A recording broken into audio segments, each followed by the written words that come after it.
बिस्मिल्लाहिर्रहमानिर्रहीम। लाखों करोड़ों दुरूदो सलाम मोहम्मद मुस्तफ़ा सल्लल्लाहु अलैहि वसल्लम और आले मोहम्मद पर। मैं हूँ उमर दराज गोंदल।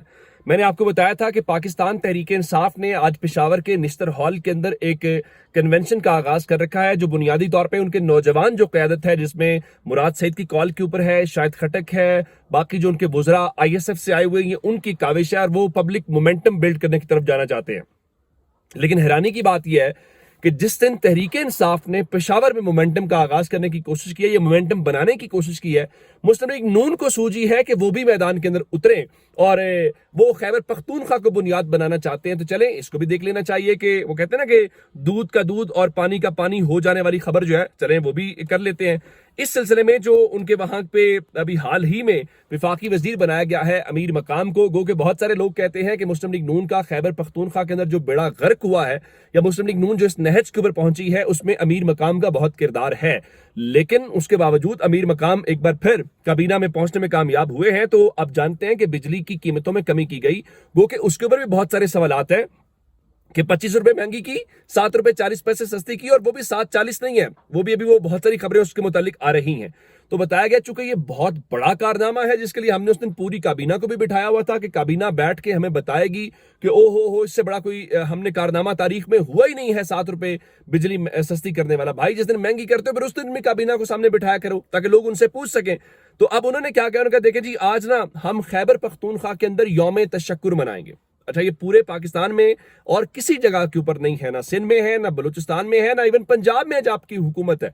लेकिन मुस्लिम लीग नून ने फैसला किया नहीं, हमने ना खैबर पख्तूनख्वा के अंदर यौम तशक्कुर मनाना है। तो वो यौम तशक्कुर मनाने के हवाले से क्या है जी, विफाकी वजीर ने खैबर पख्तूनख्वा के जो तमाम अजला हैं उनको ये कहा है कि आप बड़े पैमाने के ऊपर रैलियां निकालें, सेमिनार्स करें, अवामी इज्तिमात करें, ताकि जनाब पता चले कि मुस्लिम लीग नून ने अवाम की फलाह के लिए, अवाम के रिलीफ के लिए बहुत बड़े काम किए। एज ऑफ दिस मोमेंट मुझे खैबर पख्तूनख्वा से कोई वीडियो, कोई खबर, कोई विजुअल्स ऐसे नहीं मिले जिस पे मैं ये कह सकूं कि तहरीक इंसाफ के मुकाबले में मुस्लिम लीग नून निकली है या मुस्लिम लीग नून ने एक मोमेंटम बनाने की कोशिश की है। क्योंकि लोग कहते हैं कि उनको एस्टैब्लिशमेंट की सपोर्ट तो हासिल है, लेकिन जो अवाम की सपोर्ट होनी चाहिए शायद मुस्लिम लीग नून के साथ वो सपोर्ट नहीं है। तो आज कहीं पर ये नहीं, हाँ ये जरूर है कि तहरीक इंसाफ के हवाले से हमें मुख्तलिफ जगहों से या कोई वजीर रात को विजिट कर रहे थे या अंदर से, फिर उन्होंने आज क्या किया, उन्होंने उस हॉल के बाहर जो हैं उनके वो लोग जिनके मुतालिक वो कहते हैं कि वो इस हकीकी आज़ादी की जदोजहद में शहीद हुए हैं, उनके उन्होंने पोस्टर्स आवेजा किए हैं और वो साथ उन्होंने नारे लिखे हुए हैं कि रंग लाएगा शहीदों का लहू। तो उनकी समझ आती है, लेकिन मुस्लिम लीग नून कहीं पे उस सिलसिले में दिखाई नहीं दे रही। तो अब जिसकी भी ये कोशिश या एफर्ट थी, मालूम नहीं है कि वो उसमें करना क्या चाहता है। अगर करना चाहता था तो क्या उसने उसमें से कुछ अचीव किया कि नहीं अचीव किया। मुस्लिम लीग नून इस लेवल के ऊपर चली गई है या उस लेवल के ऊपर उनकी परेशानी का आलम है। आप जानते हैं कि वो जो चोलिस्तान की नहरों वाला मामला है उसके ऊपर तहरीक इंसाफ मुखालफत कर रही है, पीपल्स पार्टी मंजूरी दे के बाहर तो शोर करती है, लोग उनकी बात को सुनने को तैयार नहीं है। वहां पे कौम परस्त जमातें मुखालफत कर रही हैं, JUI फे कर रही है, और हमने आज देखा कि उनके जो वहां पे सकर बिराज के ऊपर जो सोमरो साहब और बाकी उन सब ने रैली निकाली, और वो उन 6 किनालों के हवाले से। उसमें खास बात क्या है कि पीपल्स पार्टी समेत मुस्लिम लीग नून के हवाले से कहते हैं, और मुस्लिम लीग नून ने कल कहा कि आपके सदर ने मंजूरी दी है। और सच्ची बात तो ये है, एक दूसरे के खिलाफ तनकीद करते हैं, लेकिन बताएं ना कि ये SIFC के तहत होने वाला मामला है, और फिर उस मंसूबे की क्या सूरत हाल है, और गवर्नमेंट या बाकी लोग कितने बाइख्तियार है। वो आज में माजिद निजामी साहब ने, जो बड़े अच्छे, एक बड़े मुतवाजन किस्म के और एक बैलेंस किस्म के जर्नलिस्ट हैं, उन्होंने आज अपने ट्विटर के ऊपर में इत्तला दी। उनका हालात ये हैं कि जब आर्मी चीफ और मरियम नवाज ने चोलिस्तान के अंदर ज़रई फार्म का दौरा किया, वो जो कारपोरेट फार्मिंग हमें बताया गया था, तो जो पंजाब की सीनियर वजीर हैं मरियम औरंगजेब, जो आमतौर पर एक्सेसिबल भी नहीं है, जो आम तौर पे लोगों से मिलती भी नहीं है, क्योंकि वो कहती हैं वो शायद अपने आप को शरीफ फैमिली का हिस्सा तस्वुर करती हैं, तो उन्होंने और इस मुतल्लिका महकमे के जो वजीर हैं, यानी आप ये नहरें निकाल रहे हैं ना, आप कारपोरेट फार्मिंग कर रहे हैं, तो जो वजीर आपाशी काजिम पीरजादा हैं, उनके मुतालिक बताया गया कि उन्होंने सिक्योरिटी क्लियरेंस का खुसूसी कार्ड लगाकर उस एरिया में गए, यानी उनको अपनी जो सिक्योरिटी क्लियरेंस है वो करवानी पड़ी, जिसके बाद उनको उस एरिया में जाना पड़ा। अब जाहिर तो आप कहेंगे ये पंजाब का प्रोजेक्ट है, अगर पंजाब का प्रोजेक्ट है तो पंजाब किसी ने वजीर को वहां कोई एंटर नहीं होने दे रहा और पंजाब के आपाशी के मिनिस्टर को जाने नहीं दे रहा, तो ये रियलिटी है जिसका मंसूब, और ये भी उनका भी कमाल है کہ وہ ہر کام کرتے ہیں. جب ہر کام کرتے ہیں تو پھر وہ متنازع ہو جاتا ہے. پھر آپ تحریک انصاف جب کرے گی تو آپ کو برا لگے گا کہ تحریک انصاف کیوں مخالفت کر رہی ہے. اور تحریک انصاف مخالفت آپ کی کرے گی کیونکہ وہ کہیں گے جی آپ عمران خان تو بڑے کنٹینیوسلی SIFC کے اوپر سوالات اٹھاتے ہیں, وہ اسمبلی کے فلور کے اوپر اٹھا چکے ہیں کہ کتنے لوگ آپ نے کیے, کتنی انویسٹمنٹ آئی, یہ کیا ہے. کیونکہ لوگ اس کو سمجھتے ہیں کہ یہ بنیادی طور پہ تو ایک مشترکہ قسم کا وہ کیا گیا کہ یہ گورنمنٹ اور ملٹری اسٹیبلشمنٹ مل کے کرے گی, لیکن سب لوگوں کو پتا ہے کہ یہ جو کنٹرول ہے ظاہر ہے وہ اسٹیبلشمنٹ نے اپنے ہاتھ میں لے لیا ہے. تو اگر آپ سمجھ رہے ہیں کہ ان کا یہ حال ہے اور وہ اس نہروں والے معاملے کے اوپر کوئی سٹانس لے سکیں گے, تو میرا نہیں خیال کہ کوئی ایسی صورتحال ہو سکتی ہے یا وہ اتنی دلیری کا مظاہرہ جو ہے وہ کر سکتے ہیں.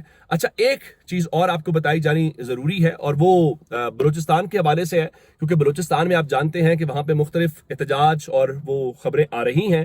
گورام بگٹی صاحب گرفتار کر لیے گئے, پھر حق دو تحریک والے مولانا ہدایت الرحمان صاحب انہوں نے 7 تاریخ کرنا تھا, انہوں نے اس کو کہا ہم 6 والے میں حصہ بنیں گے. اور 6 جو لک پاس کے اوپر چل رہا ہے اختر مینگل صاحب کا, رات کو ان کی پارٹی بتا رہی تھی ہمارا محاصرہ کر لیا گیا ہے, اور جو لا انفورسمنٹ ایجنسیز ہیں ظاہر ہے وہ کہتے ہیں جی ہم نے اجازت نہیں دینی, اور یہ ریڈ زون کے اندر احتجاج کرنا چاہتے ہیں, شاہراہوں کو بند کرنا چاہتے ہیں, ہم شاہراہوں کو بند نہیں کرنا چاہتے, کرنے دیں گے. تو ترجمان بلوچستان حکومت جو شاید رند ہے وہ کہتے ہیں جناب اختر مینگل نے کوئٹہ کی جانب مارچ کیا تو گرفتار کر لیے جائیں گے, اور انتظامیہ نے ان کو صبح 6 بجے اختر مینگل کو گرفتاری کے جو MPA آرڈر ہے جو عام طور پہ امن عامہ کے حوالے سے ہوتا ہے, کسی بھی شخص کو مجھے آپ کو DC ایک آرڈر جاری کرے گا کہ یہ امن عامہ کا خلل کا باعث بنا تو اس کو گرفتار کر لیا جائے, ان کو آگاہ کر دیا. تو اب اختر مینگل نے گرفتاری دینے سے انکار کیا. یعنی اب اندازہ کریں کہ جہاں پہ حالات اتنے خراب ہیں وہاں پہ اگر آپ اختر مینگل کی گرفتاری کا آرڈر جاری کر رہے ہیں یا اختر مینگل کو گرفتار کر لیتے ہیں تو یہ کون سی عقل مندی ہے؟ یہ اس آگ کے اوپر تیل ڈالنے والی بات ہے یا اس آگ کے اوپر پانی ڈال کے اس کو بند کرنے والی بات ہے؟ یہ سمجھنے کی ضرورت ہے. اور ایک اور بڑا بنیادی سا سوال یہ ہے کہ یہ فیصلے کر کون رہا ہے کہ ایسے موقع کے اوپر جب آپ نے حکمت سے کام لینا ہے, آپ جذبات سے کام لے رہے ہیں, آپ غصے سے کام لے رہے ہیں, تو میرے خیال سے بات بنے گی نہیں ہے. اور اختر مینگل دوسری طرف یہ بتا رہے ہیں کہ رکاوٹوں کے باوجود جو دھرنا ہے وہ جاری رہے گا, اور ان کے مطابق آج سے بلوچستان کے تمام اضلاع میں پارٹی کارکنوں کا دھرنا شروع ہو جائے گا, اور جب ہمیں کوئٹہ کی طرف لانگ مارچ نہیں کرنے دیں گے تو لک پاس پہ دھرنا بدستور جاری رہے گا, چاہے 10 دن لگے, مہینے لگیں. اور اب اس سے اندازہ کریں کہ وہ کہہ رہے ہیں جی آج سے بلوچستان میں ہم شٹر ڈاؤن اور پہیہ جام ہڑتال کریں گے. تو اب اطلاعات یہ بھی ہیں کہ حکومت بلوچستان کا جو وفد ہے وہ وہاں پہ آمد کے لیے انہوں نے پیغام بھجوایا ہے کہ ہم آپ سے بات کرنا چاہتے ہیں. میرے خیال سے جو بھی ذمہ داران ہیں جن کے پاس بھی اختیار ہے ان سے صرف اتنی سی گزارش ہے کہ خدا کے واسطے عقل سے کام لیں. یہ کوئی جذبات والا مسئلہ نہیں ہے, یہ آپ کا میرا مسئلہ ہو تو ہم یہ کہہ سکتے ہیں نا کہ اس میں کوئی ذاتی مفاد ہو سکتا ہے, کوئی ذاتی غصہ ہو سکتا ہے, کوئی ذاتی کوئی چیز شامل ہو سکتی ہے. نہیں, یہ پاکستان کا مسئلہ ہے. اس میں میری ذات کا مسئلہ ہو تو وہ پیچھے چلی جاتی ہے. ہم نے تاریخ میں یہی سیکھا ہے. یعنی جب آپ کے عمران خان کی بات کرتے ہیں تو عمران خان کیا کہتے ہیں؟ وہ اسی لیے کہتے ہیں کہ یہ ملک بھی میرا ہے, یہ فوج بھی میری ہے. کس لیے؟ کیونکہ ذات آپ کی پیچھے چلی جاتی ہے. مثلاً میری آپ کی زندگی, ہم سب کو پتا ہے محدود زندگی, ہمیں ایک وقت کے بعد دنیا سے چلے جانا ہے, لیکن ہم یہ تو نہیں کر سکتے کہ ہم آنے والی نسلوں کو اور ان کے لیے سوچیں گے نہیں ان کو بھی برباد کر دیں. تو یہ بنیادی سوچ نہیں ہے, یہ بنیادی سوچ ہونی بھی نہیں چاہیے. تو ایک ہی گزارش ہے کہ خدا کے واسطے عقل سے کام لو اور اس ملک کے جو جید سیاستدان ہیں ان کو انوالو کرو, ان کو کہو کہ سیاسی مسئلہ ہے. میری اطلاعات یہ ہے کہ یاز صادق نے فون کیا اختر مینگل کو اور ان سے کہا ہے کہ دھرنا ختم کریں, لیکن انہوں نے میرا خیال ہے کہ انکار کر دیا. اسی طرح سے جو باقی لوگ ہیں جو جینوئن پولیٹیکل ورکرز ہیں ان سے گزارش کریں, ان کو انوالو کریں اور اس مسئلے کے حل کی طرف بڑھیں. تو اب تک کے اپڈیٹس ہیں, اپنا بہت سارا خیال رکھیے گا. خدا حافظ.